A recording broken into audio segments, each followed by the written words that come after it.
Puisque je suis la première à prendre la parole, je voudrais tout d'abord vous souhaiter la bienvenue et puis vous remercier d'avoir répondu à l'invitation de Monsieur le maire.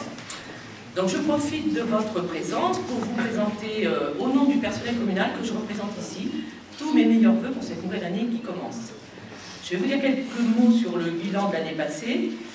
Alors bien sûr, en tout premier lieu, les travaux qui ont été les plus visibles, qui n'ont pas été réalisés par la commune, ce sont les travaux d'aménagement d'entrée du village, avec la création d'un petit espace partagé vélo-piéton.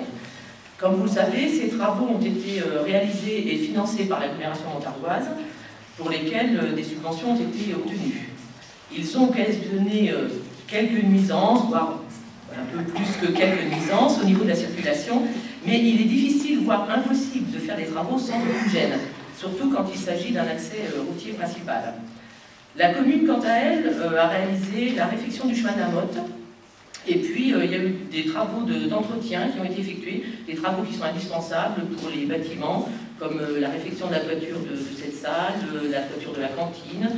Il y a eu de la mise en conformité du parking handicapé, là, sur le parking devant la salle, et puis des travaux d'amélioration de la défense incendie également. Comme des travaux plus importants sont prévus pour cette année, 2012 a plutôt été une année de transition, surtout au niveau financier.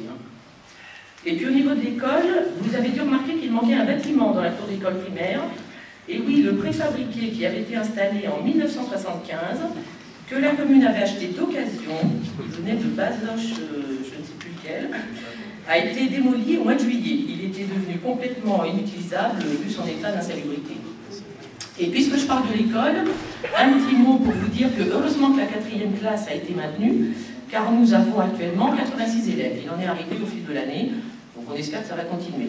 J'en profite pour souhaiter la bienvenue à une nouvelle enseignante, Aurélie Fernandez, qui a pris en charge les CM1, CM2. Et puis je voudrais également faire un petit clin d'œil, si Monsieur le maire me le permet, à une enseignante qui a fait sa dernière rentrée scolaire en septembre 2012 et qui partira en 2013 pour une retraite bien méritée, après de nombreuses années à s'occuper des enfants de maternelle à l'école de Beaucourt. Alors Michel, je ne sais pas où elle est, mais puisqu'il s'agit de vous, je vous souhaite en particulier une très bonne année 2013. Et puis pour terminer, 2012 a vu l'arrivée sur la commune de 4 nouvelles personnes que tout le monde a pu voir dans Beaucourt, je crois qu'il y en a 2 qui sont là aujourd'hui, car ils sillonnent le village très régulièrement. Il s'agit de notre nouvelle police municipale intercommunale. Alors si l'on en croit le nombre d'opérations tranquillité-vacances que l'on a enregistrées à la mairie depuis leur arrivée, et ils ne sont pas arrivés en début d'année, ils ont commencé en avril-mai, je peux vous dire qu'ils sont victimes de leur succès. C'est un plus pour nous à la mairie, et je voudrais publiquement leur souhaiter la bienvenue et les assurer de notre entier soutien pour le bien-être et la sécurité de tous. Voilà, j'en ai fini avec le bilan de l'année passée, et puis malgré un contexte actuel plutôt morose,